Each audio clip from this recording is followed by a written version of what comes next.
me out something hours. The sweat on my back's got my shirt soaking sour. And oh, it's already gone.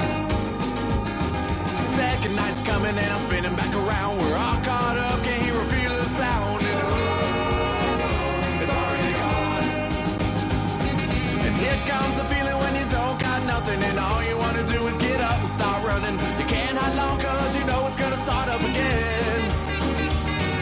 Here's one thing that I know for certain, is life's too short to be worrying about you hurting for long. Oh, it's already gone.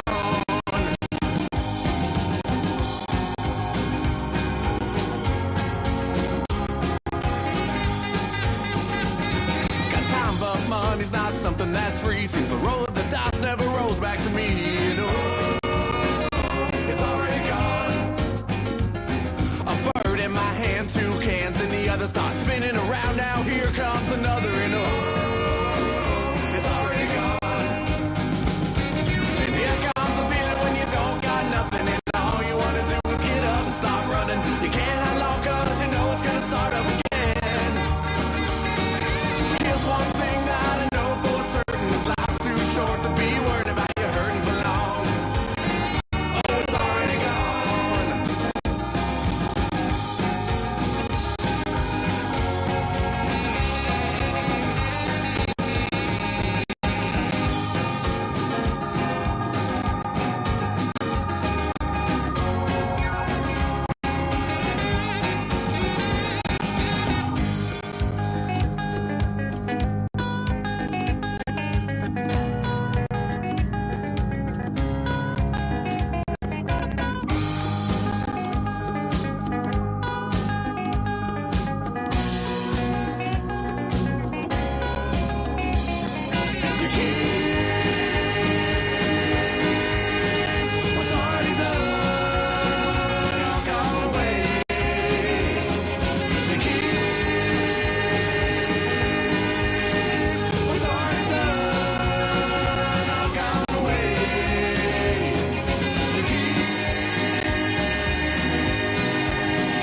what's already done,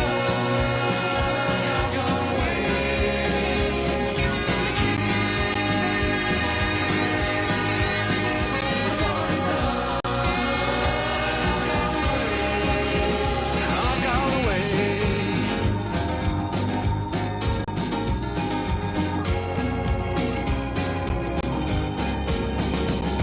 And here comes the feeling when you don't got nothing and all you want to do is get up and start running. You can't hide long cause you know it's gonna start up again. Here's one thing that I know for certain, is life's too short to be worried about you hurting for long. Whoa, it's already gone. Already gone. It's already gone. Go.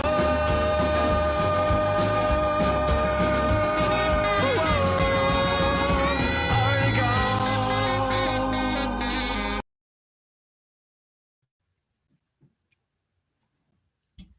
What is up, Jags fans? Here we are on a Victory Friday. Yeah, but we're a little behind on live shows, but we had a hurricane come through Florida, so I wish that was my real excuse. But I really just kind of maybe may or may not have been at a couple hurricane parties. But that's okay. That's okay. We are live here tonight, and since I didn't do a Tuesday show this week, we're going to have film from the Jags Colts game, and then we're also going to have film from the Bears on what the Jags will need to do in London, playing at 9:30 a.m. And I know for some of you morning people, 9:30 a.m. is just a part of your day. For someone like me, 9:30 a.m. is a little early for me. I'm more of a night owl. So it's going to be tough. I'm going to have to get up early, maybe pop a mimosa early to get going. Then I can watch Red Zone the rest of the day. So it's going to be a good day. I'm super excited because tonight I have a special guest. And even though he's on here from time to time, he is still always special. Very, very special. But before I bring him in, follow everything. Follow the YouTube, follow the Instagram, the Twitter, follow all that stuff. And we have a special shout out tonight. Jacksonville Fire Rescue Station 30 in the house. All right. Great people. Met one guy. I can already tell they're great people. And I wanted to like put a link in the video description of how you guys could donate to the station. I was going to say to the channel members, instead of re-upping your channel membership or instead of super chatting tonight, I was going to say put it all toward Station 30 in the Jacksonville Fire Department. But in the 10 minutes I spent searching for a link to donate, I could not find one. Now, that's on me for only spending 10 minutes. I could have done more work than that, and I'll take that. I'll take ownership of that. But I will find out next show how to get that going, and we're going to try to do that because they're awesome people. They're public servants, and the least we could do is show them a little bit of love. So shout out Station 30. I know y'all are out there. Appreciate you guys watching. All right, now to bring in our special guest. And when we say special, we mean special in a lot of different ways. So let's not bury the lead anymore. Let's bring in Travis Holmes. Travis, how's it going, my man? I'm doing well. Hey, I'm alive. Let's start there. I mean, you were kind of more in the heart of it, the hurricane, than I was. I was kind of safe up north. Everything okay with you down there? Oh yeah, no, I'm really good. Like it was one of those things where we were talking about evacuating, and then I'm just like, nah, man, we Floridians. We gonna die here. We gonna live here. Whatever. Let's call it what it is. Yeah. Coin flip. Let's go. And I've given this dark humor to my daughter to the point where one of my friends asked her how she was doing, and she was like, "Hey man, we gonna die," and I just bust out laughing. And I'm like, oh, I guess, all right, cool. This was successful. And yeah, my friend was just like, dude, that's crazy. But no, we're good. We had a little dance party. If you follow me on Twitter, you probably saw it. Yeah. It was a little 30-minute dance competition. Who can make up the silliest dances and to calm her down. And she's 11. And it was fine. I mean, we're good overall. We get small stuffed trees down, and I can pretend to be a man out there with the chainsaw earlier today. One of those things, Oh, I get it. No, that's awesome. I'm glad to hear everything was all right. Yeah. Speaking of your Twitter, everyone go follow Travis on Twitter and everything else. Gosh. But you've been a little spicy on Twitter lately. I will say you've had a little bit of extra kick to your tweets lately. Anything behind that, or just maybe just feeling it a little bit? Jags win one game, and now you're feeling it a little bit, huh? I mean, nah, man, no, it's just hurricane brain. That's all. Okay. Like you get all these days off from having to write 18 billion articles or working or anything like that, and you just get all this extra time on your hands and start having these little crazy thoughts. I swear people will swear I smoked or drank an insane amount over these past week because I've just been coming to some crazy wild conclusions about everything, whether it's mattress stores or just none. There was one. It'll hit me later. There was one tweet you tweeted. I was like, I'm not even replying to this. There was one where I was just like, I wanted to, and I thought like a few. I mean, I was at some hurricane parties this week, so I wasn't in the right state to really be like, yeah, let's send this tweet and feel good about it. So, but there was one. I'll think of it. Was it the one about hurricanes in Africa? Yes, it was that one. It was that one. I was like, all right, what am I gonna say here? And I was like, man, I wasn't confident sending anything, but I wanted to. I did want to. Smart man. I understand it. See, I'm not as dumb as people may think. All right, so big news. Jags win. Get the first one under their belt. They beat the Colts. Thank God. Things are kind of looking the right direction now. I want to get your thoughts on what the Jags did right and what made them win. I do want to hit a couple of comments here first. So think, because we don't prep for this show. So I want to give you a heads up with the question I'm about to ask you. What did the Jags do right this week? But before you answer that, first one in the chat is Sea Breacher. Lord help us if Sea Breacher is the first one in the chat. And then he goes on to say, I have no friends, I have no girlfriend, I have no job, I have no hobbies, I have no home. All I have is Trevor Lawrence. When I needed something, Trevor Lawrence was there for me. Trevor Lawrence is my life, my passion, my faith. I love Trevor Lawrence. Now, well, dang. I actually usually when Sea Breacher comes on here, he comes on with some satire, some jokes, he was the class clown, I'm sure, in class that just only talked to make the whole class laugh. But this one I think might be a little there's a truth behind every joke. I mean, no friends, no girlfriend, no job, no hobbies. That sounds a lot like Sea Breacher. So is Sea Breacher Marissa Lawrence? I'm just saying that fit a little too close to home, bro. I don't know. I think Sea Breacher wishes he was Marissa Lawrence for sure. Second one in the chat, Brenneman says, DJM says, Jason's on.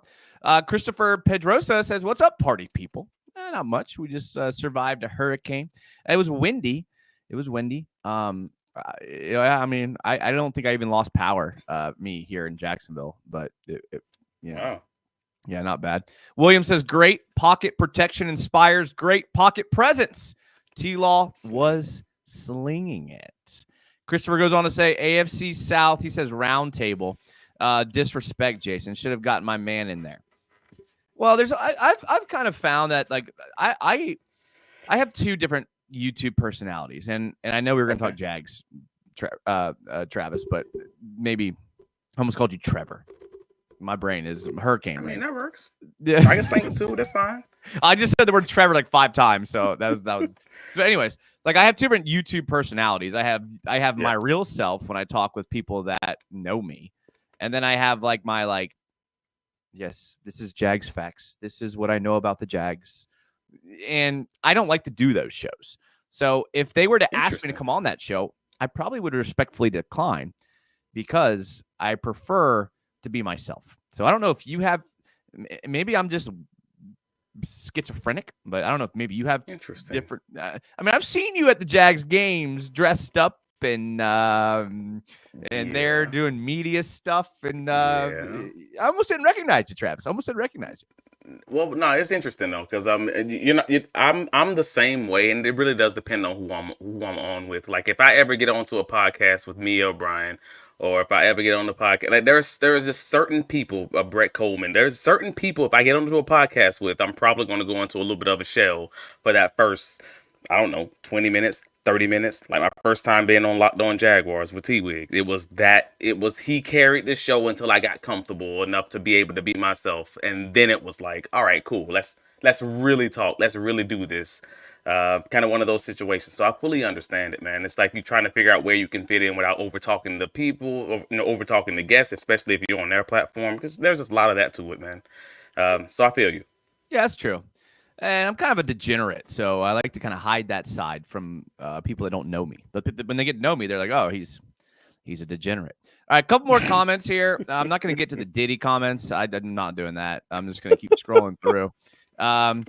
BT says, "Is this a recap and a preview show?" Yes, it is. Yes, it is. And we got to get to the film eventually. I have all kind of clips loaded up. Chef Florida Boy says, "What's up, brother?" Not much. Jason, what is your key to the okay?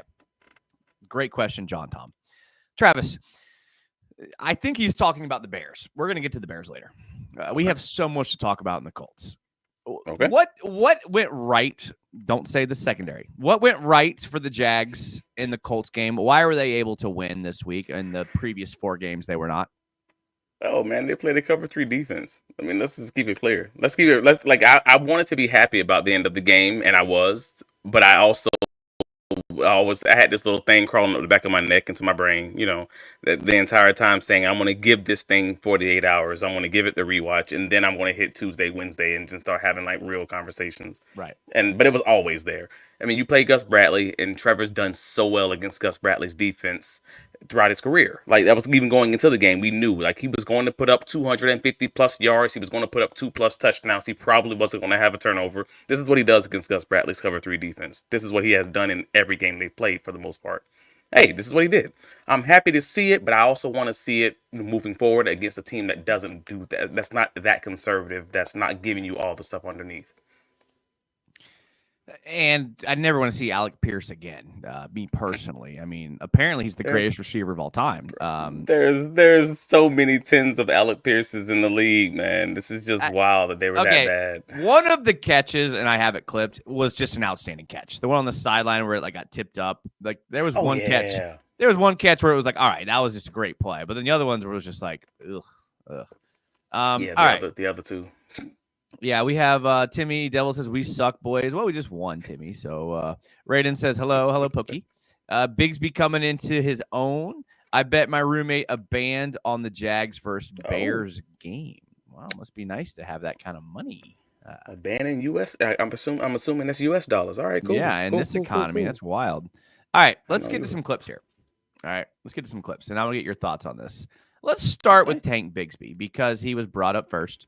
Yeah, I mean, first of all, who saw this coming? I mean, did anybody see Tank? I mean, I know you're gonna say, "Oh, I called it," because you, Travis, you're the big "I told you so" guy. But after last year, my biggest worry was not Travis's or not.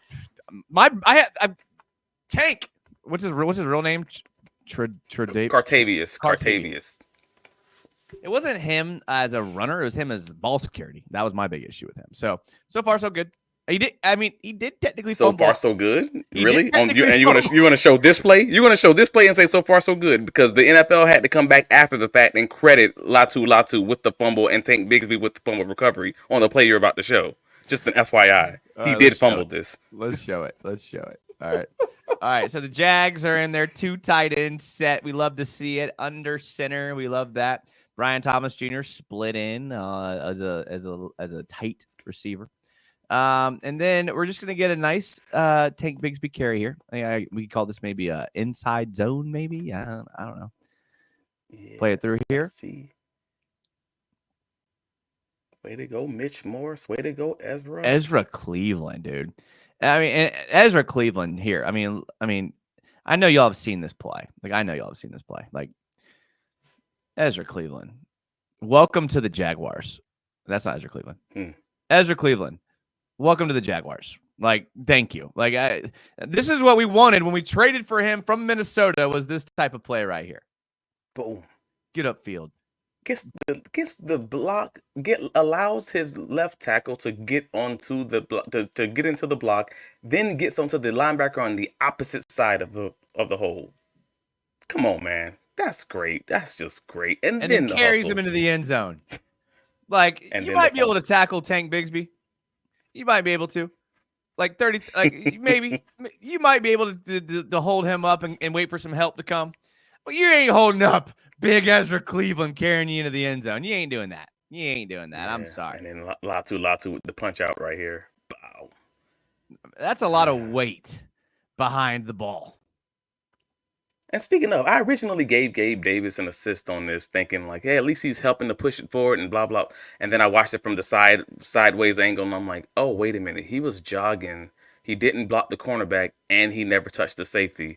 That's the reason Gabe Davis? Wow. That doesn't sound like Gabe Davis. Wow. Jogging? Yeah. That doesn't sound It's happened too many times this season where it's giving me a real problem right now. That doesn't sound like Gabe Davis.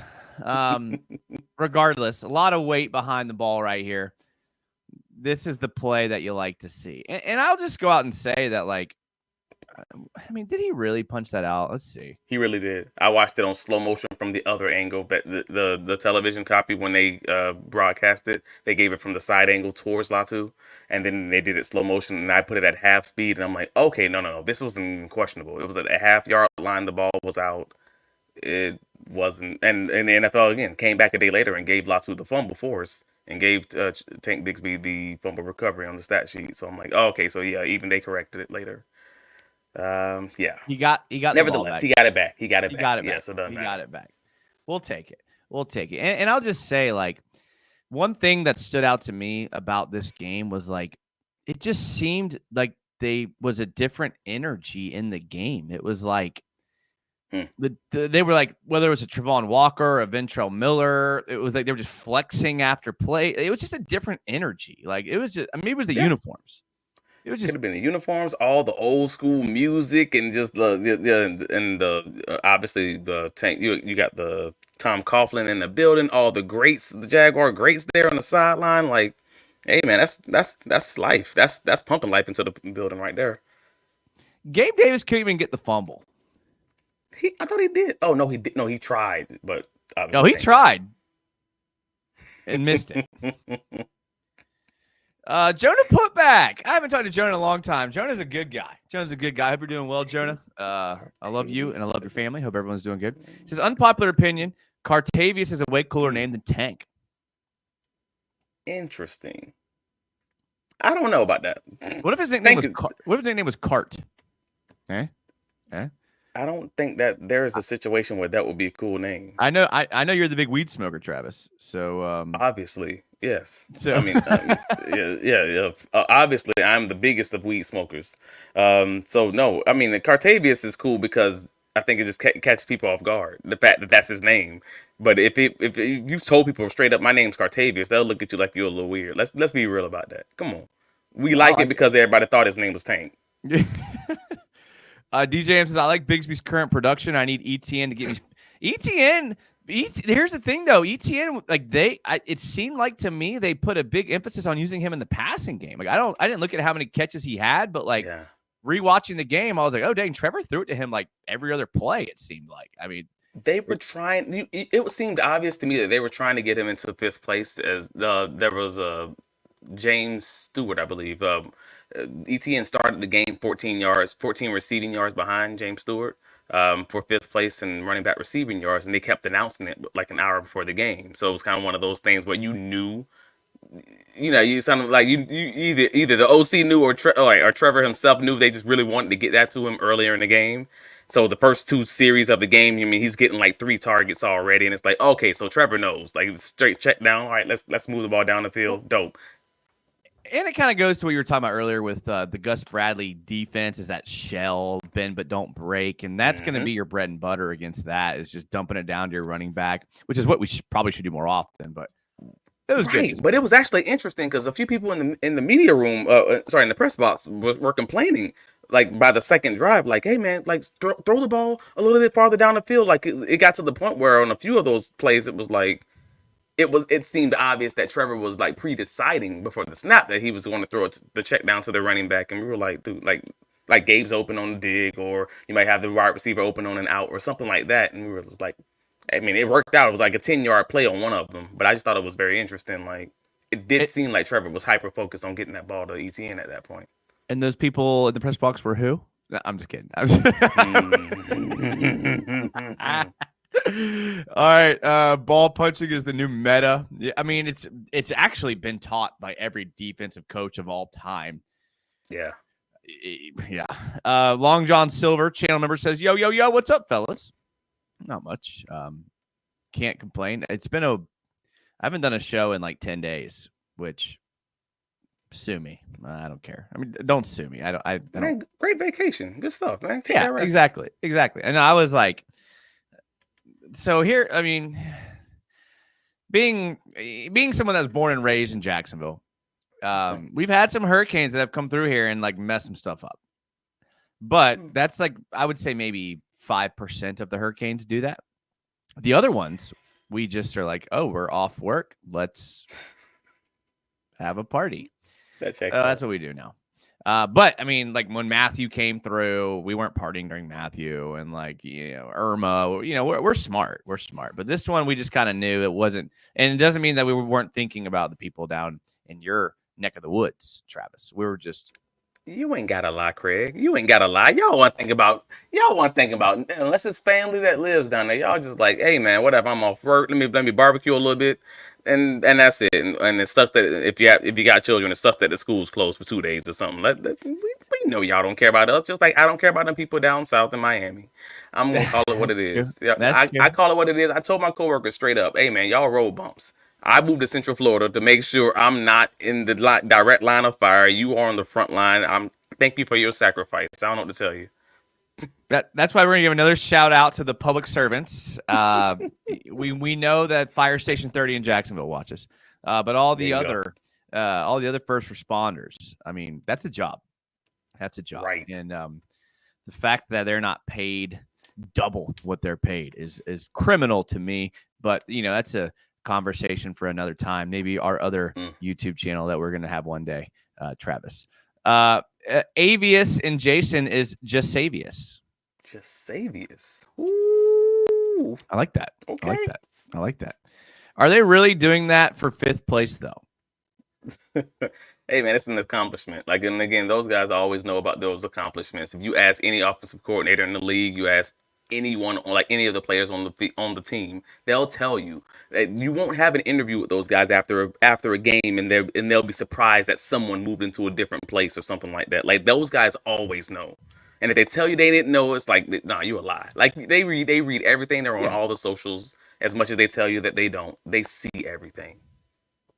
What are the chances we could get Arik Armstead on our show? I don't know. You might be able to get that done, bro. I was thinking about Especially as big as a channel as you are, you might be able to get him on. I was thinking about shooting him a DM and being like, yo, like right now, and I don't know how to phrase it, but like I want him to be successful. But right now, like the trend toward him is not the greatest right now. I would love to have him on and just be like, listen, man, like tell us like what's going on. Like I'm not saying you're playing bad, but like talk us through like where you're being productive, where you can be. I don't know. I don't know how to phrase it. No, no. So you don't have to. Like, I would start off by probably not saying what you just said. Right. But yeah, like, yeah. Where are you not successful? No. Like it's an all 22 watch. We're gonna look at some plays, and you can just tell us what's going on the plays. You approach a player like that, they always want to talk about what's happening in on a play-by-play situation. If you can, pull that. And he has the YouTube channel already, so I think that might be something that's a coin flip chance. You might get a yes on that. I'll shoot my shot and we'll see. Listen, I'm not afraid to shoot my shot. You think I'm afraid? You think I'm afraid if to send a rogue DM every once in a while? Absolutely not. Absolutely not. Yeah. I think you're scared. This is okay. We're gonna look at this comment from Shay. Then we're gonna look at another play. I know I have too many clips to not be looking at them. He says, "Will the Bears' backups in our secondary be able to come in and continue their strong defense this year, or will there be a drop off? Because they are missing. I have it here. They're missing Jaquan Bisker, safety with a concussion, and then Tyreek Stevenson with a calf is doubtful. So two of their starters. What do you think, Travis? You think they're going to be a drop off? I mean, obviously, but like, how big of a drop off? Two of their starters and one of their backups. So like, I don't even like the two of their starters pieces are already big enough, but then to be missing one of the backup cornerbacks is because you don't know how they were going to pivot from missing the starter that they're now missing. And if that would have ended up being, what was it? You had Terrell, I forget his last name. Terrell Stevenson?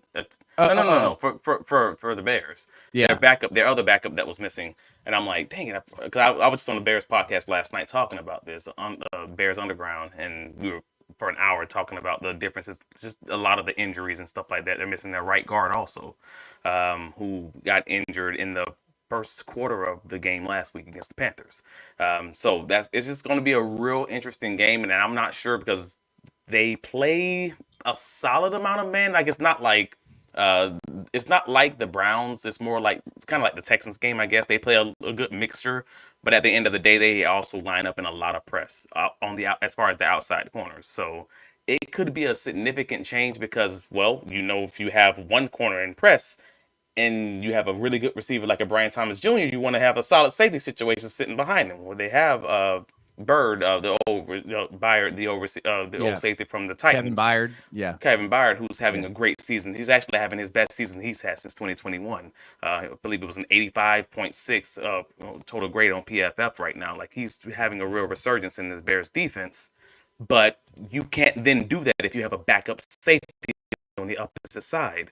Eventually, you're going to have Evan Ingram going off. You're going to have Christian Kirk going off in the backside slot. Like there's going to be somewhere you're going to be exposed if you want to play the defense that they want to play. So it's going to be real interesting that there's going to be some openings for Trevor Lawrence. Are you going to hit them when they're open? Is this some inside Jaguars press box info that Evan Ingram is in fact going to play? I'm not going to say it's any inside info. It's the same info that everybody else knows. As long as Evan Ingram does not have any setbacks, he is likely to play. That's exactly how Doug's been presenting. We're not going to get Arik Armstead on here with these vague, politically correct answers, okay? All right, we're not going to get him on here with that.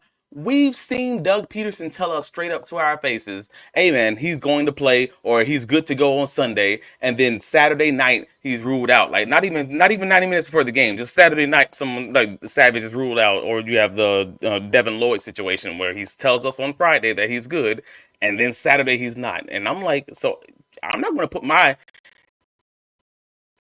everything on the line and say, hey, yeah, he's good to go, and then we find out, oh, I guess he's not. He was on the practice field practicing. That's all I can tell you. That's fair. All right, that's fair.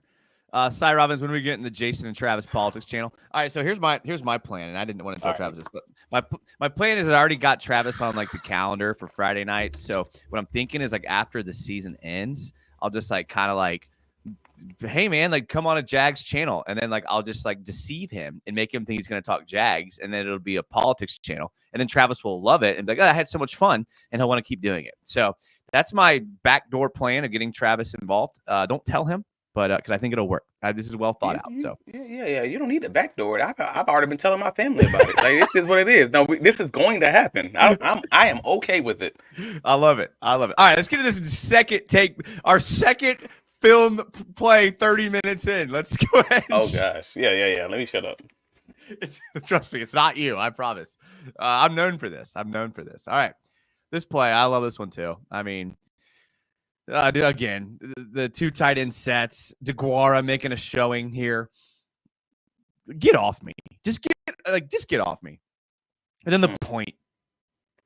That had me laughing, like actually laughing, being shushed in the press box, laughed out loud when he pointed back, and I'm like, "Oh, this dude, you losing it?" Because I could have swore that's the old moment when he's realizing somebody's closer to him. Then I bust out laughing. I mean, it kind of looked like he looked at the video board and kind of knew, and maybe his depth perception was a little off from the video board to real life, but he still made it, so I'm not complaining. What on your bingo card did you have Luke Farrell and Jacob DeGuara as inline tight ends and Brenton Strange as fullback? Did you ever have that on your bingo card? No. I also didn't have the Jaguars pulling eggs for Cleveland backside while running a pitch to the front side. I'm just like, okay, I struggled with what to call this. Would you call this a counter toss? Was that what you would call like this? a mixed direct? Yeah, like I guess naked toss. I don't even know what to call it. Like you're playing using the linebackers rules against them to get out of there, but no, it worked great. I mean, I was like, all right, counter toss. They're gonna move everyone this way and to toss it to the field side, which I mean, I like it. I mean, I would prefer to run a counter to the boundary, but I'm not the coach. But it worked, so I'm not saying anything about it. Right. We gotta give Prestel his flowers when the play worked. But if the play didn't work, then I mean, also 97 really like crapped the bed here. I mean, he had him dead to rights and just did not do anything here. Yeah, and Mitch Morse did a really good job holding, but not really holding. That was good. Let's take a look. I didn't even notice that. Yeah, that's a hold. That's a hold. Yeah, it works out when it's not called. Yeah, it really does. It really does. Then we get the point. Ha ha ha. I love it. See, that's what I was talking about. Like, there was a different energy this game. Like, it was like we saw none of this in the previous 4 games. They're having fun. They actually are establishing the run, and even if it's not the run game, they're establishing the freaking point. They're establishing Travis Etienne as an extension of the run game with these checkdowns, and that's the whole point. Is this offense is fun? It's a lot more fun if you can just stay on the dang field. It's boring and it's no energy when it's 3 and out because you don't have a chance to even breathe before you're already back on the sideline. That's a good point. Can Travis answer a question, or I don't know? Are you? What is that, Democrat or Republican? Oh, see, I didn't even catch that. I saw the elephant. I don't know. I thought the first one was a zebra, but I couldn't tell. Okay, so on my screen it's a box, and then I see the elephant. Okay, I see it. Hey, I'm not going to tell you what I am. I don't mind. Listen, I've told you. We've talked about this before, so I'm fine. I'm fine because I'm the best thing you can be, so nobody can be pissed off at me, or maybe everybody can be pissed off at me. I'm independent. I'm a registered independent. I voted for Republicans and Democrats. I don't like none of y'all right now. To be clear about this, I think y'all all suck. How about that? We have talked about this, and we do agree on everybody sucks, and we've talked about, me. I'm like on social issues, I'm a liberal, but on economic issues, I'm a conservative. I guess that would technically put me in the libertarian class, but libertarians are losers. They're just losers, and not like the people are not the people that are libertarian are losers. The actual candidates that run as libertarians always lose. So libertarians are losers. Yes. So there's no point in being a libertarian. So. And the system is currently set up so that they will never actually gain power because that's the Democrats versus the Republicans. They rather do what's good for those individual parties and not for the people. Exactly. But you look all over the world and there's like 8 parties and you win the majority vote with like 31%. Bingo. Folks never have that conversation talking about the U.S. The fact that the U.S. Democratic system is one of the least democratic systems in existence. And even when we put democracy in other countries, we don't put this system because it's always going to be more than two parties. That's the whole point. Sorry, to stay on topic. You right, Timmy Devil. My bad. Yeah. Sorry. All right. Sorry. All right. Okay. All right. Can we go to someone else who I just absolutely love? I just absolutely love Ventrell Miller. Dude, and like I know I'm a Gator, so like I'm a little like homery. I get it, but like, is Ventrell Miller playing better than both Lloyd and Muma? Am I safe in saying that he's playing better than both of them? You're safe in saying Muma. I feel confident in that one. I don't know if you're safe in saying Lloyd because Lloyd played out of his mind this game too. Okay, Listen, you're the typical PFF grade. He graded out well. Eyeball test. I said this before the PFF grade came out in my Big Cat Country 20 takeaways article. Take a look at it. It's still up. Yeah, bigcatcountry.com. But no, I said that beforehand to not be biased by PFF's grades or any advanced data and anything else. That came out Tuesday at 10 o'clock in the morning. So no, I do believe Lloyd had a good game. I thought Muma had some major opportunities in zone coverage, and Lloyd had like one miss. I wouldn't even call it miss. We'll just say he just dropped a little too far for my liking in coverage and gave up some, underneath yardage that kind of gave up a first down. But outside of that, I thought it was a pretty good game for him. Ventrell has just been playing so dang good, and it stinks that he plays behind someone who's just ridiculously good in Foye. I think Muma and Lloyd are giving you like equal production. Ooh. What I like about Muma is that when he makes mistakes, he makes them full speed. Lloyd looks like the slowest person on earth. So like when he makes mistakes, he looks super slow. Muma's at least like running around like a chicken with his head cut off. And like, yeah, he's out of position and he's not setting the edge on certain plays. I get that. But Lloyd does that all the time too. I don't know. I mean, I think Mitchell Miller's playing better than both of them. So this play here, I love this play. I mean, this is and we can watch Lloyd on this play too, by the way, just if you want to just say that. But I mean, take a look here. Bam. Just a dog, dude. Just like for all the pre-draft analysis was he couldn't play sideline to sideline. He's more of an inside the tackles linebacker. This looks sideline to sideline to me. I don't know about you, but this looks pretty sideline to sideline to me. I just love it how you touch the dirt, man. Like with that left shoulder, and they teach you that's form. That's form. When they teach you that you get your hand down to the dirt, you get underneath the block, and just it's beautiful. That's it. Like he committed to beating the block with speed, which I love. Like he knows he's outmatched here as far as like weight, dips even for as big a guy he is. And he's like, I'm gonna beat this block with speed, and I'm gonna cut tackle with perfect form, and I'm gonna actually make the tackle, which I absolutely love. Yeah, we haven't seen a lot of missed tackles from Ventrell in the last few weeks. We haven't. I mean, we've seen some coverage issues here and there, but that's not what he would tell you his best attribute is. Boy, I love that. How about another one? While we're on the Ventrell Miller train here? I love this play. Only because how many times have we seen our linebackers just get dusted on these little like what are they called? Little whip routes. Little whip routes. And our linebackers historically have just not been able to cover these, like especially the linebackers we have here now.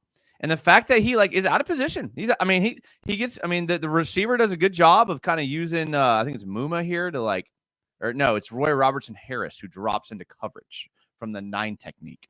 Great play call, Ryan Nielsen. Really? Oh yeah. Let's drop Roy Robertson Harris into a zone drop. Yeah, I love that. It ends up running into Ventrell Miller, and Ventrell Miller who's playing out the nickel. Nice. Not a problem for me. Get my hands on him. Make the catch. Nope. Loss of 1. Not bump and run on the running back. That's dope. I didn't even catch this originally. Nice. I'll take that all day. Yeah. But you can do that when you're playing a quarterback you don't have a threat to run.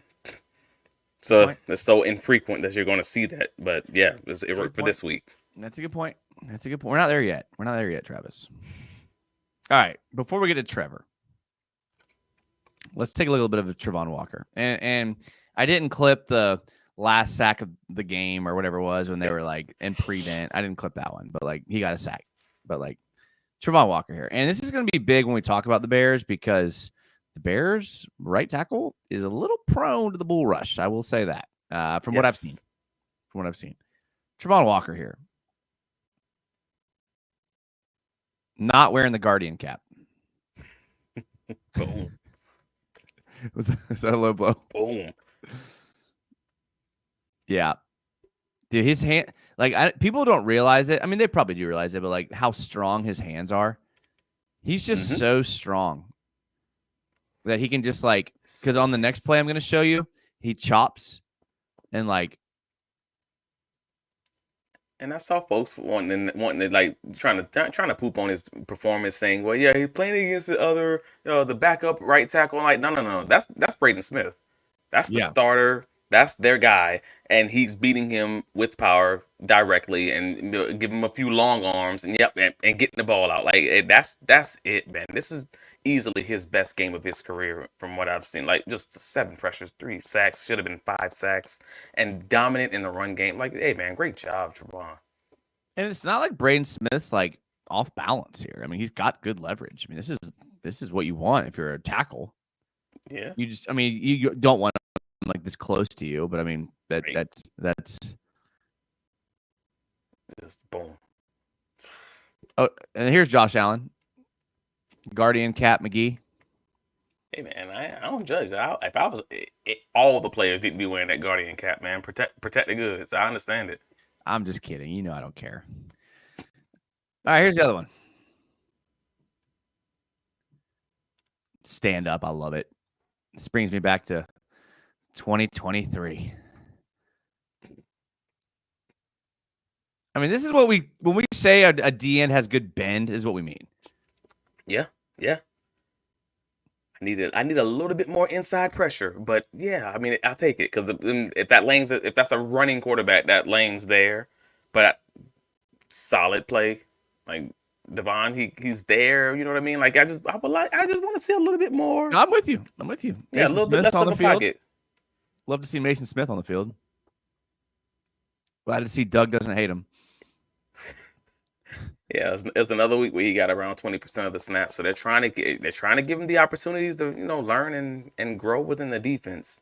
I still would like to see a little bit more pressure, just overall from the interior of the D line. That's my biggest concern going into this game against this rookie quarterback, and then we'll get into Bears later. So yeah, maybe we'll look at. I mean, I just have. Let's see here. I have like. We won't show all of them. I have a few plays on Trevor, and then we'll get to the Bears. I'm not in a rush at all. You want to get the comments? You want to get the more videos? Let's go. Whatever. This is your this is your show, baby. You drive it. Yeah, I mean, that's. I mean, it is what it is. I mean, yeah. He says I'm an FSU fan. I can agree with Ventrell Miller. Ventrell Miller's definitely playing better than Muma. You guys think the delayed flight to London will have any consequences? I mean, that's you answer that one. No. Go ahead. You know my opinion already. I don't think it'll have consequences on the Jags' performance. I just think it just shows a bigger picture about the organization and the structure of like. And I liked what you said. I'll summarize it. Doug Peterson just said like doesn't want to like. It seems like he's gotten kind of bitter because he like doesn't want to tell us anything. He like wants to. He just wants to like, and like, it's not even coach speak. It's just like, he wants to just like intentionally say the opposite of what's actually happening, which typically is a sign of a coach that's on the way out, which is what concerns me. I don't think it'll have any consequences on the team and their performance. The Bears have been there since Monday. But I mean, I don't know. What do you think? I mean, do you think it'll have any consequences? I don't know. I mean, I don't know how to feel about it. And it was the same thing we talked about when we were talking about it on the socials is if you've seen so many teams that's had the complaint of, hey man, we were jet lagged. It was a lot of getting used to. We were still on different time zones as far as our sleep schedule was concerned, and we would just that whole first quarter or that whole first half, we were all just kind of off. These are complaints we've heard literally for like every team that goes to London for like the last 4 or 5 years. And then the Jaguars, who are used to this process, end up doing the opposite of what the other team does. They go over on Monday. The Jaguars are now going to end up being there Friday, well today, sorry. And you don't think that's going to have any consequences? I'm not crazy enough to say that, especially at a 9:30 in the morning kickoff. Like if they come out lackadaisical, it's not. I mean, you could also make the argument they always come out lackadaisical because that's historically what the Jaguars have done, especially in 2024. But nevertheless, just saying to say, if they did come out a little bit slower, a little bit sluggish, and that's the last thing folks are going to want to hear because I know people in Duval are going to be pissed off if that happens. Media got to ask the question, and honestly, I think there is a risk of it there because, again, the Bears will be acclimated. They will be comfortable. They will be, I don't know what they call it, honorary Britons at that point, after being there for a full week, and they'll definitely be used to it. So it's going to be interesting for sure. But if the Jaguars win, no one cares. If the Jaguars lose, it's going to be a major, big flag that's like, well, why didn't you do this? Yeah. It will be for their body clocks. It'll be like 4:30 a.m. that they're playing this game. Right. I can't imagine anyone performing well at 4:30 a.m. Can they get up for the game? Hopefully. We'll see. I mean, like you said, it's hard to answer. C. Breacher says, can we just talk about the fact that we have a superstar in the making in Brian Thomas Jr.? Yes, we prayed for days like this. We prayed for days like this since Keenan McCardell and Jimmy Smith, right? I mean, we were even happy to have AR-15, and we pretended that was a superstar. It was all right, but it wasn't that. Like, it was all right, but it wasn't this. This is, whew, I mean, I don't even want to put the names out in the atmosphere because I don't want to jinx it. But, man, you know who I'm talking about when I say these other LSU receivers, man. And this, I was going to ask you, I mean, I know this is unfair to, like, put this on you, but, like, where do you see his ceiling at? Like, I know it's unfair. I get it. But, like, where do you see it? Where do you see his ceiling at? All right. I mean, they're a real, like, problem answer. So I can't say because I think it's just mad unfair. So I'm not going to do it. But if you were talking like a true, frankly, yeah, Jamar Chase, George Jefferson kind of conversation, I don't think it's wild to say it. I know folks would want to say it because of this, the link between them, obviously. But boy, he's huge in the deep ball, and that's the thing that we feel more confident about. That's the thing that everybody wants. You want the deep ball. You want the guy who will score touchdowns and just keep the crowd excited. And now he's doing all the small stuff.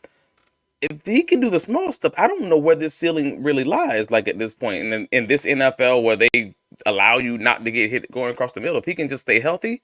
Dope, bro. I don't know what that ceiling is. I don't know that there is one. That's a good point. I'm kind of with you there. I know it was unfair. He's just looked so damn good early. This was his touchdown. Somebody in my fantasy league drafted this dude in the first pick of the second round, and it actually looks like it's a good idea right now. That's the craziest part of all of this. Like I'm pissed. I got to tell this dude that was a good draft. Good job. This play here, I don't know if it's a wheel or just like a oh no, this is a wheel route. Yeah. This was that play that the Jags did with Calvin Ridley against the Bills, but Ridley ends up running out of bounds, and BTJ takes it to the house because that's what winners do. That's right. This is just and a good throw by Trevor. He had probably his worst game of the year last week. Might have been his best game of the year this week. So. Wait, did I say the Browns? I meant the Bills. It was the Bills in London. The same play they did against the Bills in London that was like the game winner on whatever it was with Ridley with the slot fade. This is, like you said, we've been starving for this type of receiver. And then they can't get over the fact that we traded back and still got him. Like, just wild, that is man. Just like what if someone would have taken him? What if someone would have traded up and taken him right in front of us? Like, And we would I have know what ifs all day, but drafted who was the next cornerback and felt great about it. While the BTJ dude was in on Toledo. was on the front page of ESPN. Great Yeah. play there. Here's another one. And this is what you're talking about, doing the little stuff. Like this, like I clipped this play because this is like what we needed. Is like he's just gonna run just a dig in the middle of the field on the cover 2, and like we saw Gabe Davis not be able to catch this, so it's like good to see. A smooth route, good catch, throws a little behind him. What's something that you consistently see across all these plays though? It's the one thing that I kept not being able to let go of, is the fact that they're giving them free releases. It's the same. Yeah. It's the same thing that the Jaguars need to do against the Bears. You give a quarterback who's struggling or a rookie quarterback, you never try to give them free releases. And the Colts kept giving the Jaguar receivers free releases off the line, which allowed Trevor to get the ball out of his hands super quick. And it worked out really well for the Jacksonville Jaguars. I just want to see them do it against teams that play press. We had a Christian Kirk sighting. We always love to see that. This was a big play here. Boom. Yeah, Kirk, man. Salvage my fantasy day right there. There we go. I mean, go. I think the story here is actually the protection. I mean, this is what happens when you give Trevor Lawrence time in the pocket. Like, Man, allow him. Shout out to all 3 interior O linemen, though. They've been doing it all year. They've never gotten credit the first few weeks because our old tackle, our 2 tackles weren't playing great at all. But those 3 guys in the middle have been playing so dang well, man.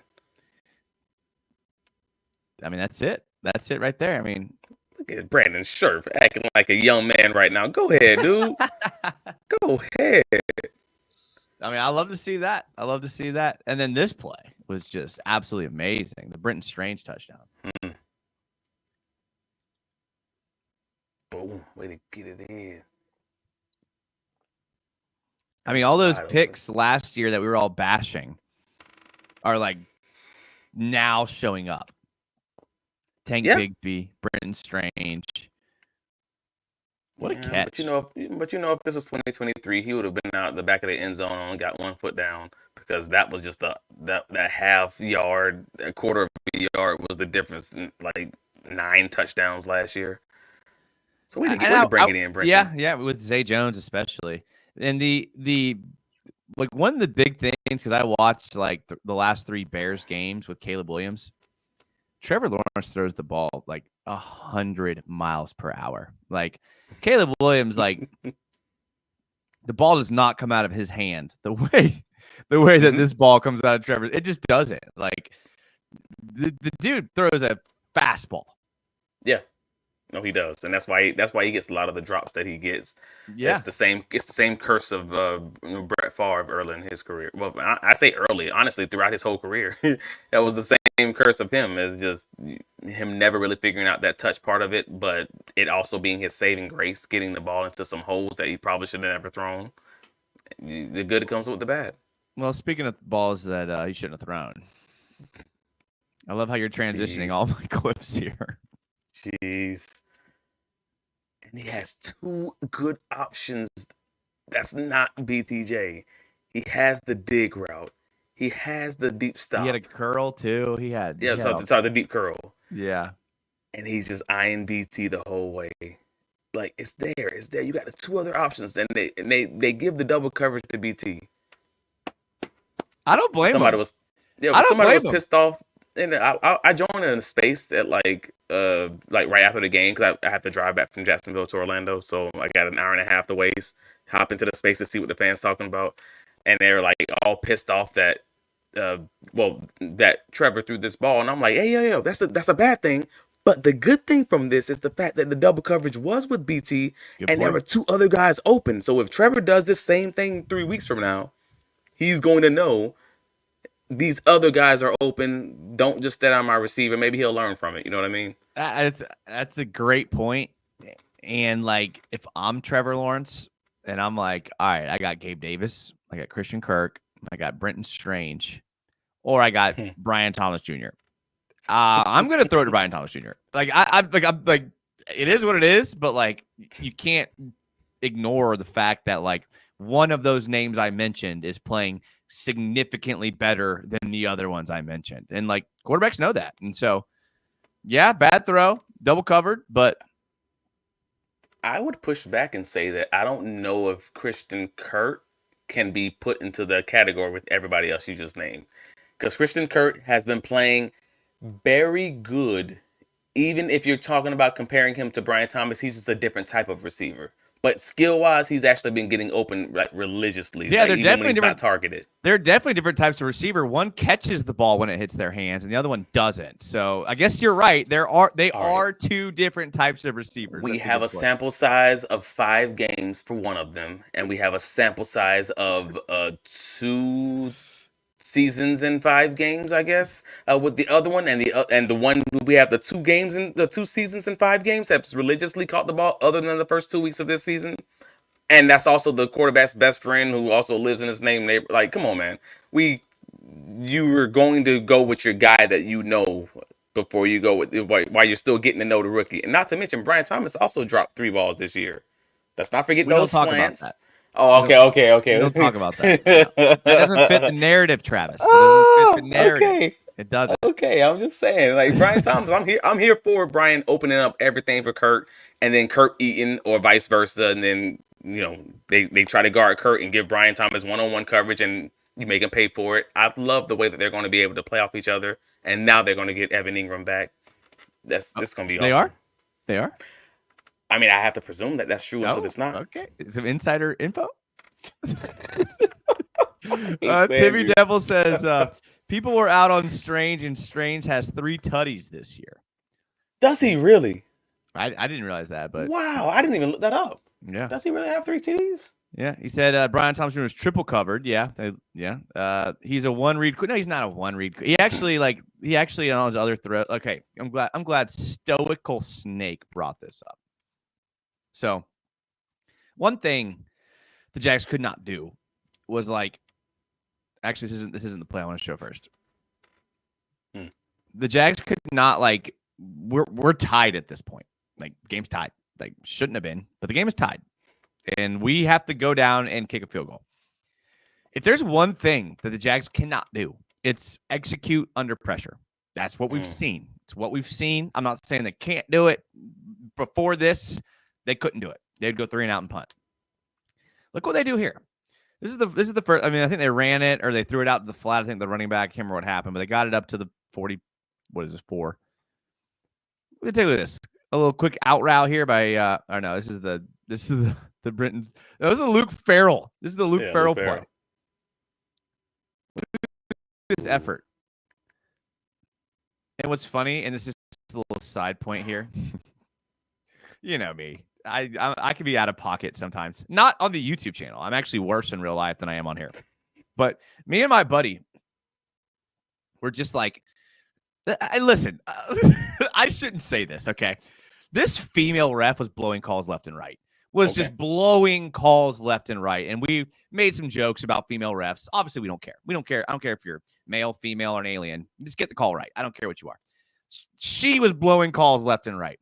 And then when this happened, I was about to break something, okay? So watch what she does here, okay? So she's going to run down the sideline, run the clock.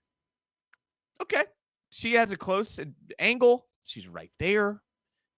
I trust her. She's a professional. I trust her. And look, everyone's, they're all, if you watch the Colts sideline and the players, they're all saying, run the clock. He's not out of bounds. Let's take a look at it from the end zone. How about this? All right. And in live, I saw this. I was like, okay.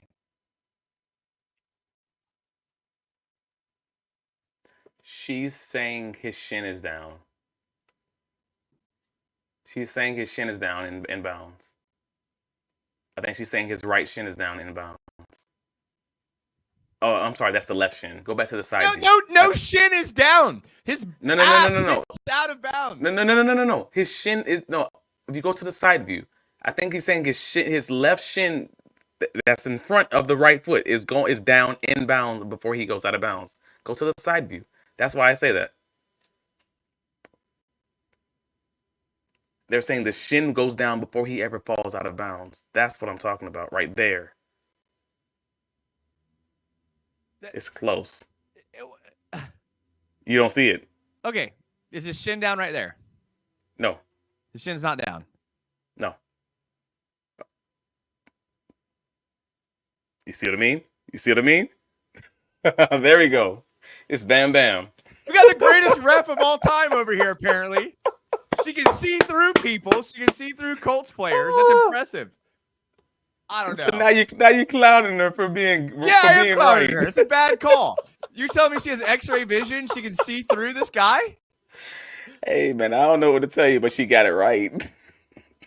Screw her. Just kidding. I really don't care, but bad call. Bad call there. Oh man. All right. So then the next play. This is the Kirk out here. He's gonna be right here.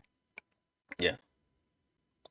Just great timing. Great timing on the throw. So dang good. I mean, feel free to stay in bounds, Christian. I mean, I get it. I get it. Like, you get momentum. I mean, way to know the blitz is coming, and way to have you you knew where your out was, you knew where your hot was, you got it out before the blitz even got there. Good job. Is that Dearness at running back?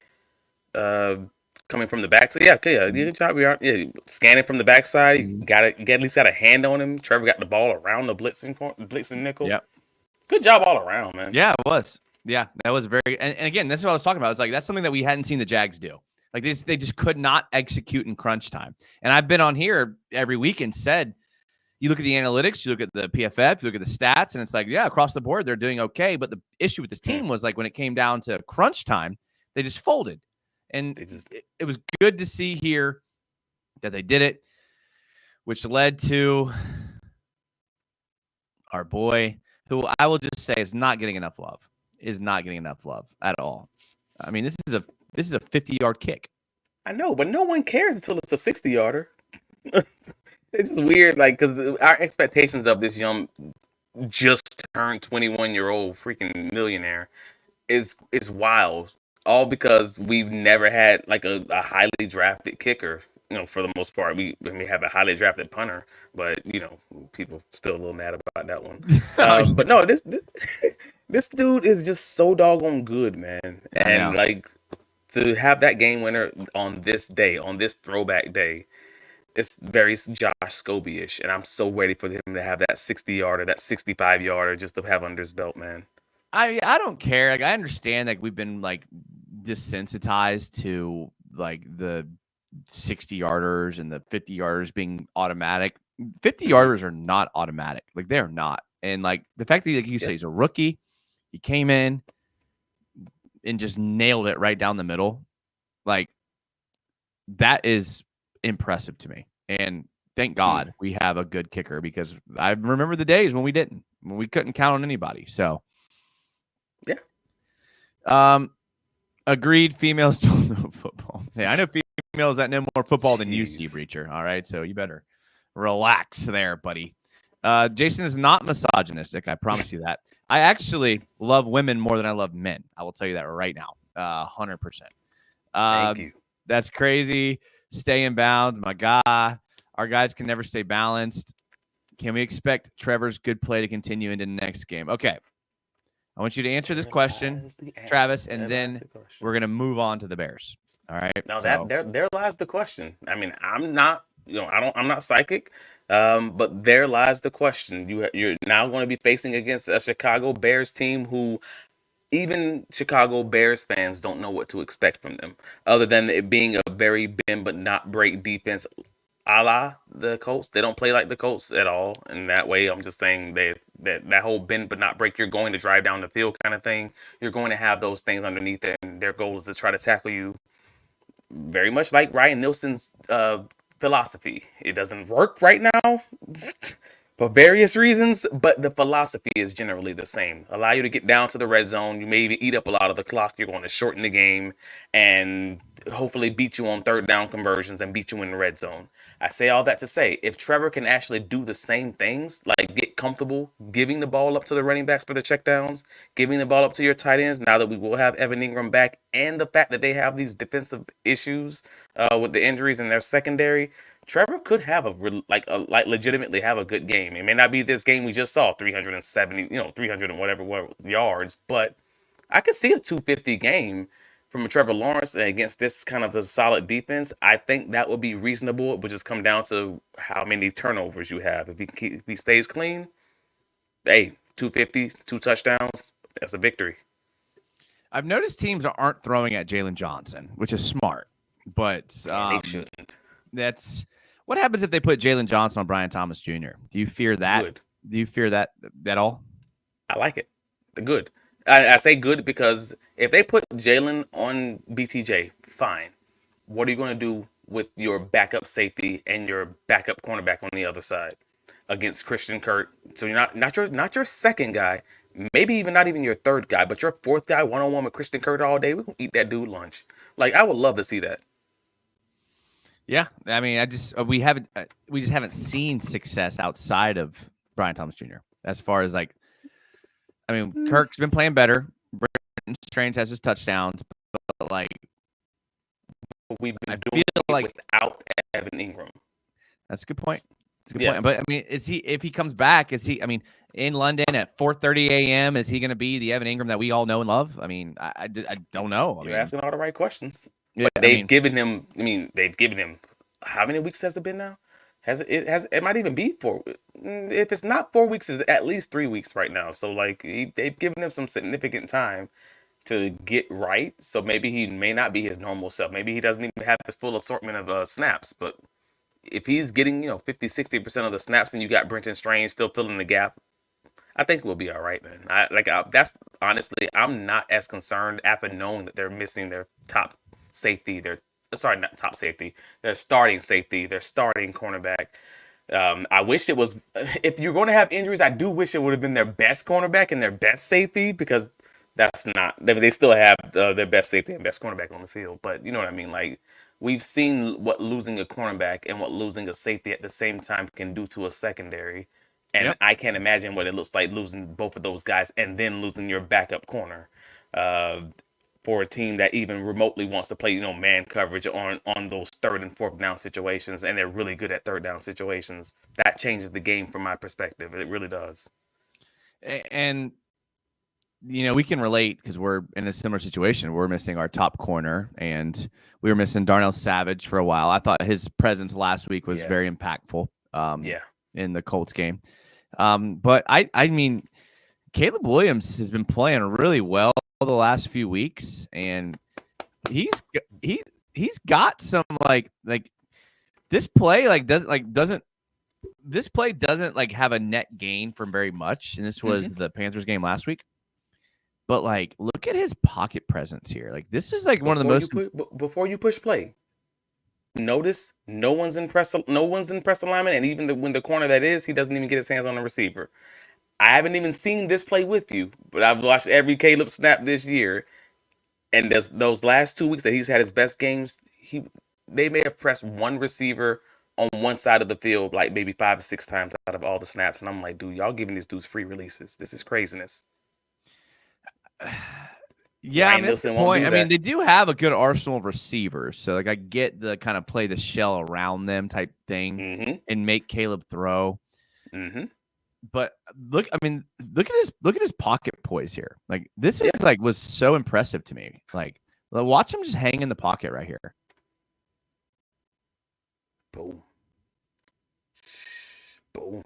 Like that's gonna give us problems. I'm sorry. So Trevon Walker, get ready to tango. Because all you're going to be doing is that contain rush again. Do you think they do the contain? I was going to ask you that. Do you think they do the contain type? I mean, unless the players are going to be petitioning Ryan Nielsen to let them go, let the dogs off the leash, you're going to watch this tape and you're going to watch this tape and be like, nah, we're going to do what we did against Joe Flacco. Or you're going to say, we're going to do what we did against Watson, against Josh Allen, against Tua, what however you say his last name, like Tagovailoa, whatever. Yeah, all that. There's another play here. Where is it? Goodness. Hold on. There's another play. Not bad, Caleb. This one's not what I'm looking for, but like this is against the Rams. I mean, I can see the Jags getting beat on this all day. Yep. Another reason why they play that contain. Just slow play the slow play to the RPO. I mean, that's pretty brutal when you can do that. Yeah, and Shane Waldron he's getting in his bag, treating this rookie like a rookie and making it real simple for him. I'll give him that. This one here, this is Darnell Wright. This is their right tackle. I was saying it's going to be their liability here. Yeah, Trevon Walker could have a field day with that. Dude, he is in his lap. Yeah. I mean, because this is Trevon Walker's move right here. Just nice. Oh, he didn't get him down. I think he does. I didn't finish it out. Does he? Does he? I thought he got loose in the middle. No, he did get him. Yeah. Oh, man. Now, will Trevon Walker get him down is the question there. New Trevon will. New Trevon will. New Trevon will. I like that. Yeah. Another thing that they do is I only clipped one play because I saw it like 15 times and I was like, I should probably clip this. Like they do a lot of misdirection. So our linebackers are going to have to be disciplined and read their keys and stay at home, which they haven't done a lot of. So like, again, that's just one play I clipped here, but they do a lot of this. Oof. Like the Rams do a good job of blowing it up, but like this is the type of play the Jags have just died on all year. Yeah, but because we were really bad at screens and they run screens a lot, like a lot, like as much as you think is a little too much. Probably add like 3 or 4 to that per game. Like they really love running screens for some reason because they're not even incredible at it at all. A lot like the Jaguars last year. So maybe they don't have confidence in their run game.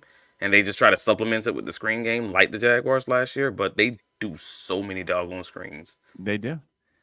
The jet sweep, they run. This was in the Colts game a couple weeks ago. I mean, again, I clipped it because I just do it all the time. They love getting DJ Moore on these jet sweeps, and the Colts blow it up. And the Colts actually beat the Bears, which is a fun little side note. But like, they love these end arounds. Yes, they controlled that ball. They controlled the line of scrimmage and ran the ball so well that game. Taylor had like 110 yards, 2 touchdowns. Speaking of, everybody who played them other than the Texans ran well against the Bears. Just certain teams had to stop running it because they were just getting beat. Like the Panthers, they had to stop running it. But on 13 carries, Chuba Hubbard had like 97 yards. Glad you brought that up. It's like we've talked about this. The pistol formation. First of all, I would run the pistol as offensive coordinator. Right. Absolutely. Yeah. Chuba Hubbard just eats him here. Boom. This has Tank Johnson written all over it. Did you say Tank Johnson? I did say Tank Johnson because I'm looking at the Bears. It just hit me. I'm like, wait, what? Tank Bigsby. Tank Johnson, former Bears running back. I'm looking at the Bears here. I've been watching football for too long. Yeah, they just had to stop running because they were getting the brakes beat off them. They couldn't keep the games. They couldn't keep the score close enough. But they were gashing them when they wanted to on the ground, and that's a big problem for the Bears. If the Jacksonville can just keep this game close and lean into trying to run the ball, ooh, boy, I think we got something cooking. Like this would be that old Colts game. I don't even know what it was. Was that 1999 when the Jaguars ran like for 300 and something yards against the Colts? I'm trying to remember what year that was. Like both Fred and Maurice Jones-Drew had over 100 yards. Could have been 99 if it was Mojo. It had to have been. Man. Had to have been because I think he was drafted in like what 06 or 07. That's fair. That's fair. That makes sense. But I was 10 years old in 99, so I don't. So it would have been like 2006, 2005, something like that. Yeah. And MJD. I got you. But no, nevertheless, my whole point is I hope they lean into Tank this week. I hope they lean into using both backs, ETN and Tank, just leaning on the run game, try to shorten the game, and allow your offensive line to do what you've claimed you want it to be, which is a natural run team who control the line of scrimmage. This is your opportunity, man. They've been playing well the last couple weeks, man. I mean, listen, I try to be good about that when when I get on a player or a unit, I like to give them like their flowers or give them praise when they do well. Yeah. And so I was harsh on the O-line for a long time. In the last 2 weeks, they've been playing well. So respected that, and hopefully they keep it going. Yeah. I do like Gervon Dexter, though. I mean, again, another former Gator here. He does generate a lot of pressure, and here you see against the Rams, you're going to see him here from the 3 technique. Yeah, they love him.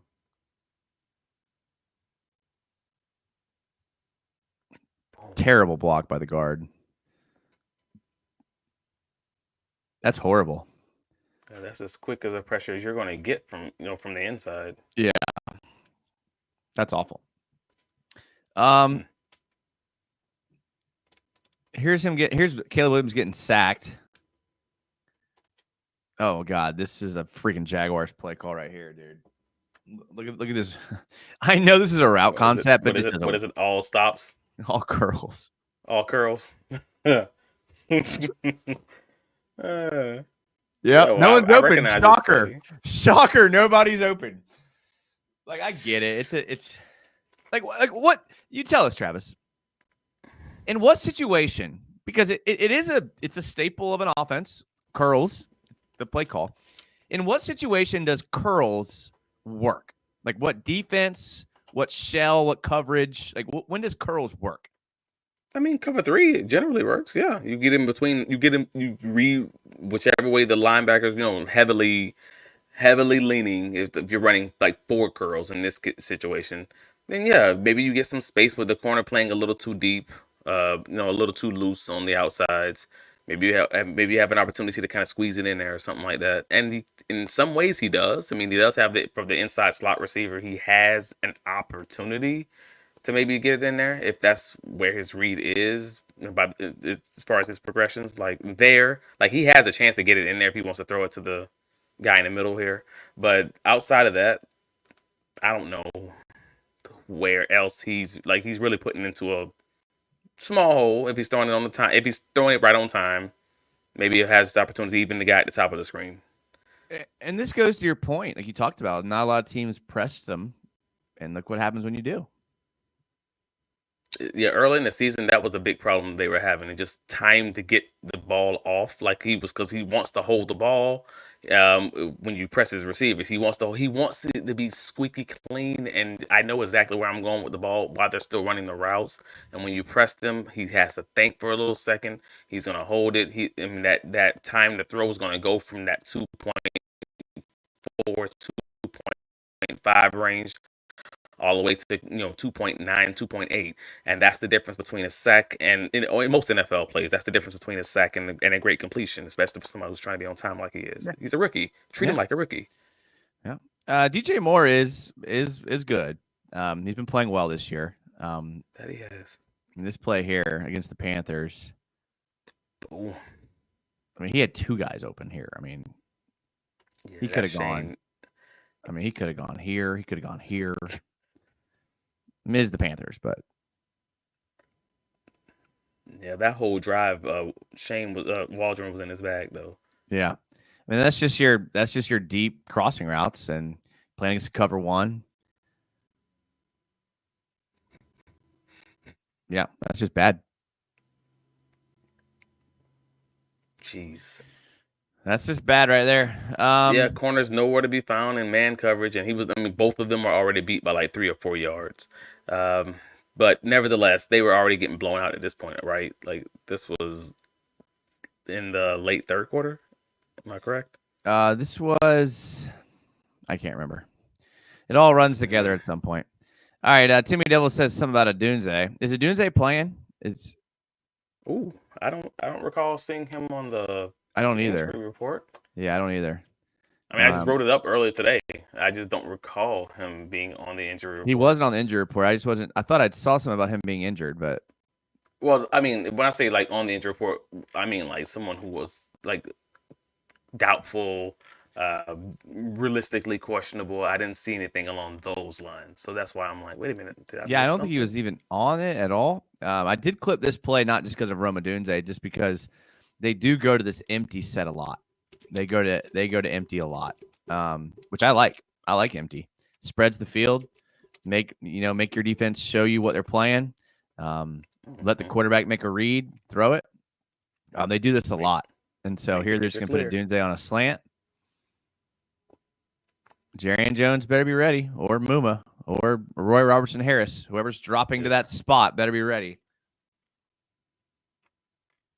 yeah, give me a clear picture. That's very simple, very clear. All right, get some of these comments here.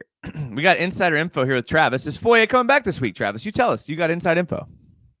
Boy, he can't come back this week. He's still on IR.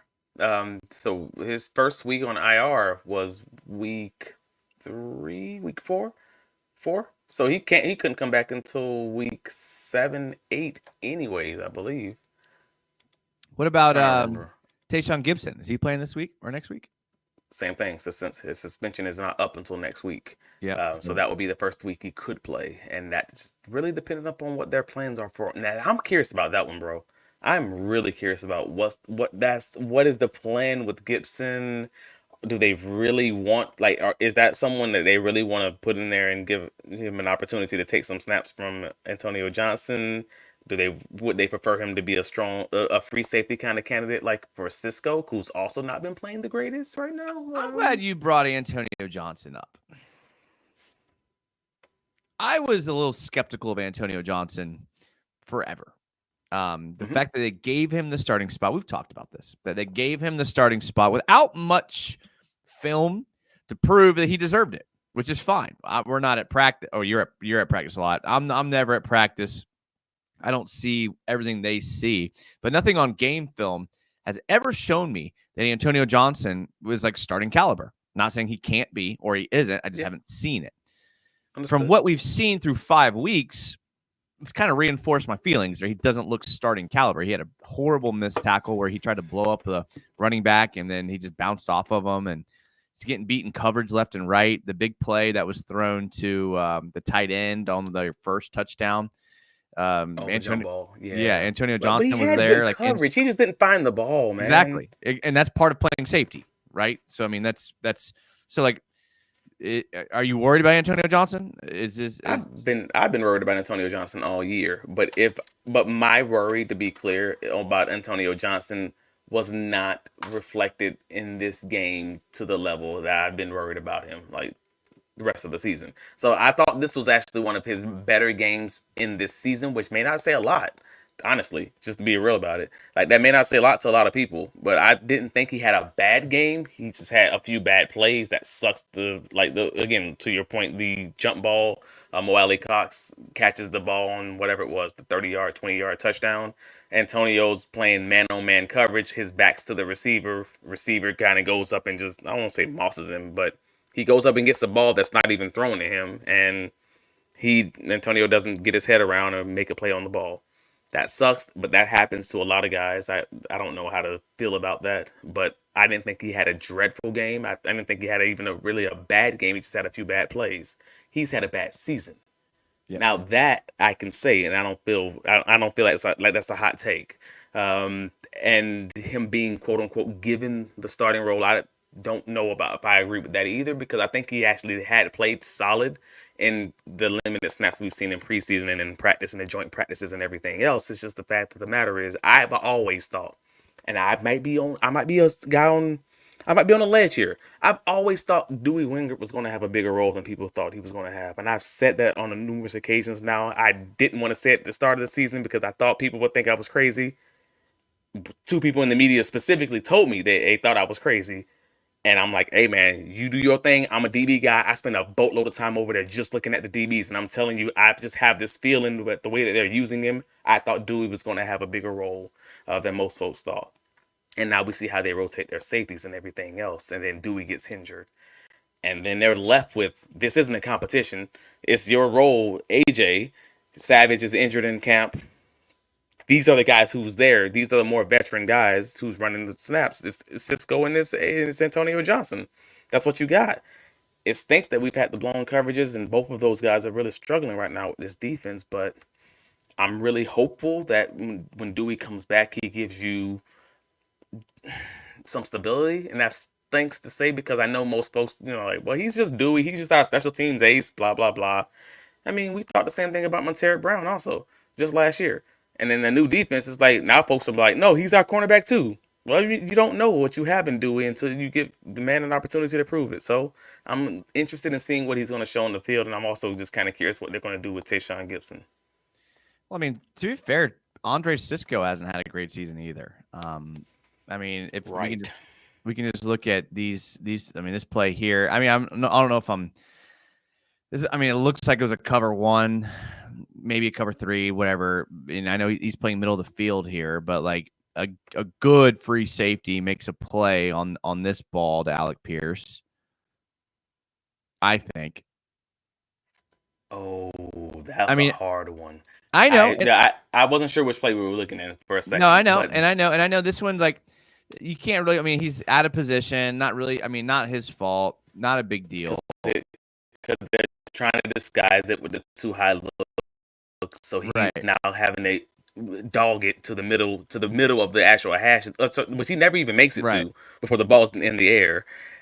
But then we have this one. That's really. I'm not putting that on him. I'm putting that on Montaric Brown. You got to get a dang hand on the receiver. Then we have this one. This is bad. This is bad. This is bad.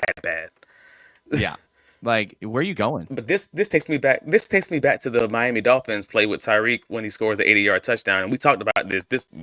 We had that whole back and forth, and I'm like, where are your eyes? Where are your eyes? Mm-hmm. Go. That is the same thing here. If you want to run that back just for me for a second, right here, where are you? Right. Why is your safety right now still on the outside shoulder of the only deep threat you have? Like both deep threats you have right now, you should be splitting the difference. So if he's inside of you now, you should be weaving in. Bingo. You already should be there splitting the difference between your vertical threats. You're already beat. Or you're out of position. And that's the craziest part for me. Because I'm like, it takes another, 5 or 6 steps for Alec Pierce before he even weaves inside. And that's why I'm like, so you were beat no matter what. Yep. Like, see, right, even now, he's just going. Right. He needs to be like here. Yeah, so that's what I'm like. When I say where are your eyes, I think Cisco is one of the most athletic freaking people in that secondary. But when I say like he's just seems slower, I'm not talking about his speed. I'm talking about his reaction, his eyes. Yep. Where are you looking? I mean, because you teach the weave back pedal at the middle school level, and like he should have been weaving to the middle of the field as soon as Pierce took an inside release. Like I mean, you now have your cornerback who has outside leverage on any corner routes or anything like that coming back, and you're just going to squeeze to it. And you're the middle safety, so you have to take away all those other threats the other way. You gotta and it also sucks because your cornerback on that one, I believe that was Ronald Darby, doesn't get any depth in his cover 3 backside. Also, so he could have made that a harder throw on Joe Flacco, but nevertheless, that's on Cisco all day, and you gotta. Yeah, it does look like cover 3. You're right. The way that Montaric, I mean, I know you can't see it, but the way that Montaric Brown's playing it, it looks like it was a cover 3, and Darby just kind of bit on the curl or the in route. Yeah, Darby and Antonio Johnson both came down. Antonio was supposed to because he was the robber. Right. And Darby kind of bit a little hard because it's a 2-man route. Why would I think my next number 2 receiver is going to be the backside receiver? How often does that ever happen? I fully understand it. And you have a middle of the field safety. So if you're Darby, you're thinking, I got help coming from the opposite side of the field. If he's going to drag all the way across the field, Cisco's going to see him and be on top of the route. Correct. Right. It's one receiver route across your safety space 30 yards down the field. Why would I expect not to have help? Yeah, that was not a great play. All right, get some of these comments, and then we're about at an hour 30, so we'll get to some of these comments, and then we'll let you get out of here, Travis. Cool. I think I mean, we never know, but that's the plan. Bro, man, I'm here, man. What are we doing? We were on this boat together. Let's go. I know. AJ and Cisco have to cover Komet, Moore, Allen, and Dunze. I have a bad feeling. I already got to this one, but like, What's the key? I know we've already mentioned it, but let's just get you on record. What's the key to stopping this receiving core if you're the secondary? Is it defensive line pressure? Is it playing cover 2? Is it pressing at the line of scrimmage? What's the key?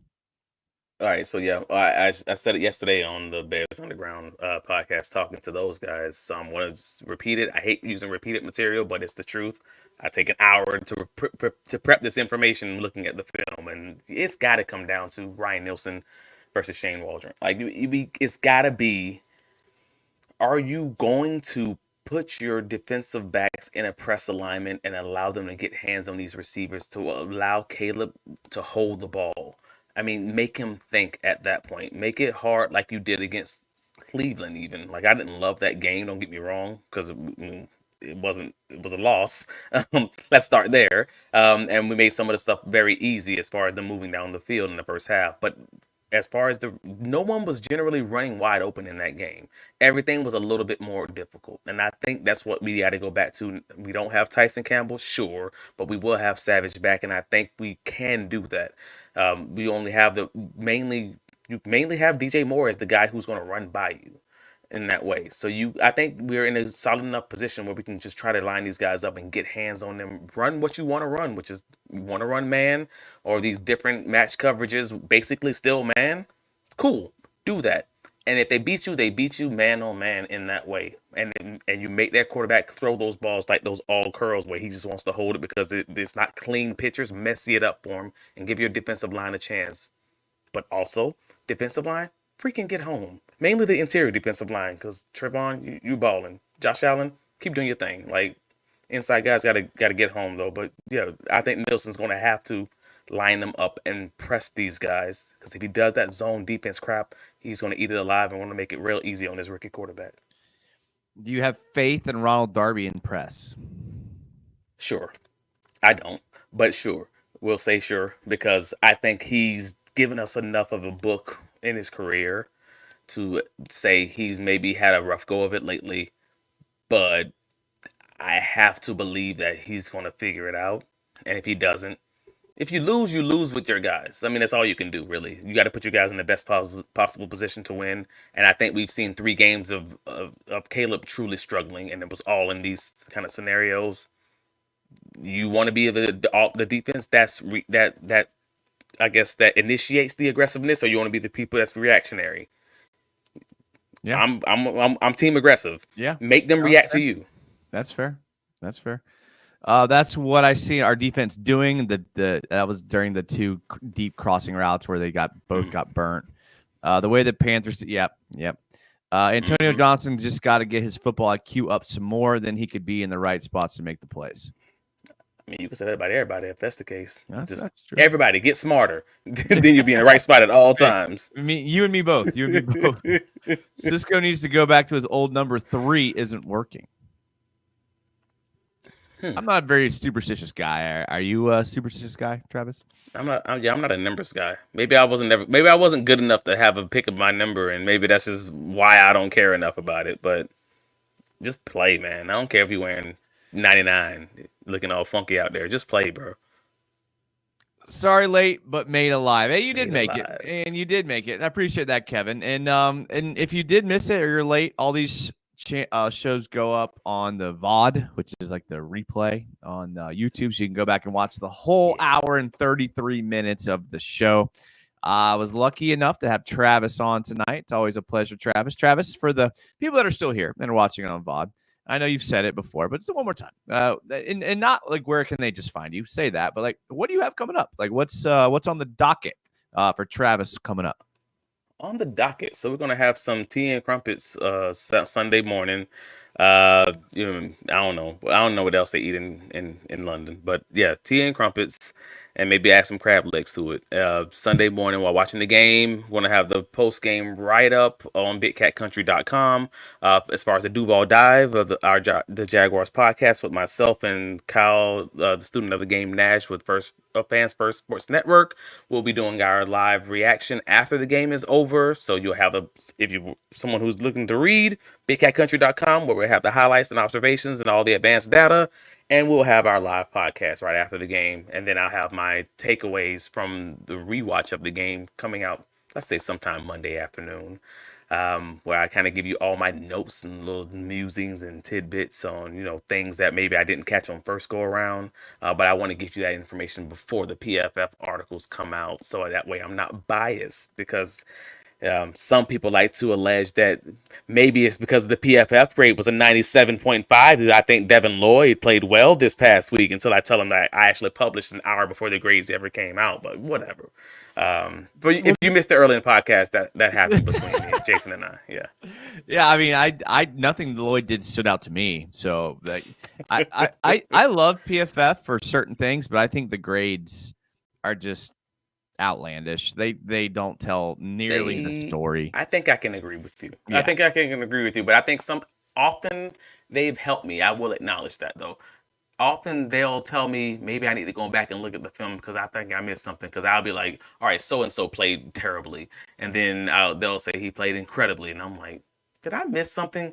And then I'll go back and look at it. And I'm like, okay, maybe that's what I'm missing. Because like the whole contain thing, I want to be real about this and be real clear. Yeah. I'm pulling the curtain down.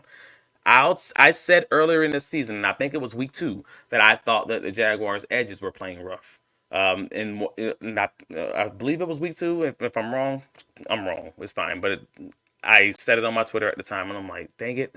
And then PFF came out and was like, oh, they actually did well. Allen had like a 90-something%, and Trayvon didn't do terribly, but it was like better than I thought. And I'm like, what the hell am I missing? So then I had to go back and look at it. And I just like, dude, NFL Pro. All right, let's figure it out. I'm like, oh, so this is what's happening. They're running RPOs. They're running slow. They're slow playing it. So they're just saying, hey, he did his job. Not that he got the sack, not that he got the pressure, but he did what they tasked him to do on the play. So they're giving him a good grade on it, even if it didn't really impact the game in a heavy way. Sometimes it points you to the right stuff, but the grades can sometimes be real problematic. But I think it's a good tool to use in their arsenal. Yeah, I agree. I like the snap counts they give you by alignment. I like for quarterbacks, like depth of throw. I like all of that. But when you look at things like when Ventrell Miller gives up 2 passes in a zone drop, and then his grade is the lowest on the team when he was the best linebacker, or you look at the Colts guy who like threw the 1 pass on the trick play, and because his quarterback rating was like 100, now his grades like it's little things like that you just are like, okay, like Tank Bigsby's grade was probably negatively affected by the fumble he had going into the end zone, which he recovered. So it's like, I don't think we would really knock him too much for that, but like that's going to negatively affect his PFF grade. So I just think, when you go, you're right, it's a tool, and that's what I mean to say too. Some people get a little too caught up in the grades, and when I think the film speaks louder than the grades do. That's just. But you're a film watcher, sir. So of course you're a ball knower and a film watcher. So you, of course, like, yeah, it's fine as long as you add it to the film. Right. While other people are out here just raving, they're putting this up like it's a championship banner. Right. Hey, PFF grade, and it's like, no. If you ain't paying it with the film, you hustling backwards. Right. Exactly. Well, Travis, I appreciate you being here. It's always a lot of fun with you. I can't wait until the next time we do a show. It could be next Friday. Sir. It could be. Who knows? So usually it's my fault. I'm just like recovering or something like that. But that's okay. That's okay. I will not be having tea and crumpets on Sunday morning. I'll be having a mimosa. Nice. Or 2 or 3. Nice. But I will be active on Twitter. So follow my Twitter's on there, Instagram. Make sure to follow Travis's stuff. Travis is the best out here. He's the best at what he does. So follow all his stuff.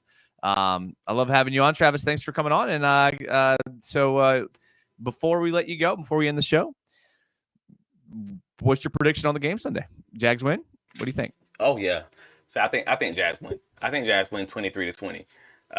But I only think the Jags win 23-20 if they play the game that I think they should play. Which that sounds very selfish, obviously. No, yeah, I mean it makes sense. Yeah, like they will win if they execute properly. Yes, and I think if they'll win if they actually lean into the things that they say they want to lean into. So again, the thing that they say they want to be is the thing that the Bears actually just happen to struggle stopping. You say you want to be a run team, that's great. Bears stink at stopping the run. So just do the thing that you say you want to do, and you should be all right. So try to run the ball, even though Doug already said he does not foreshadow or he does not see that this is a like open competition or whatever you want to call it with Travis Etienne and Tank Bigsby, he still thinks this is Travis Etienne's backfield. And if we are to believe him, that makes me roll my eyes because it's obvious that Tank should be getting more rush attempts. Just lean into it. And I don't, if that means that Travis Etienne needs to get more routes and more opportunities so they can have even touches like last week where they both have 14 touches, great. That's not a problem. That worked very well last week. Lean into that, Doug. Please, please. It seemed to work. But yeah, if they do something along those lines, I do believe that they'll win because I do believe they'll shorten the game up significantly. Where you might have a situation where both teams get the ball like 6 or 7 times max. Yeah. I think that'd be great. Yeah, I'm right there with you. I think the Jags win. I think if they do the same game plan they did against the Colts, they'll win. Secondary's got to tighten up, obviously. But I think they come out there with a win, and we'll see what happens moving on to the next week. So, what's your score? I said 23-20. I think the Jags actually win this one by a wider margin than like the typical NFL game. I'm going to say 20-30. I'm going to say it's going to go outside of the 7-3 game typical NFL spread. I just think the Jags are a much better roster, and I think they're going to have some momentum after the Colts game, and they're going to lean on Tank Bigsby more, which I think helps the Jags.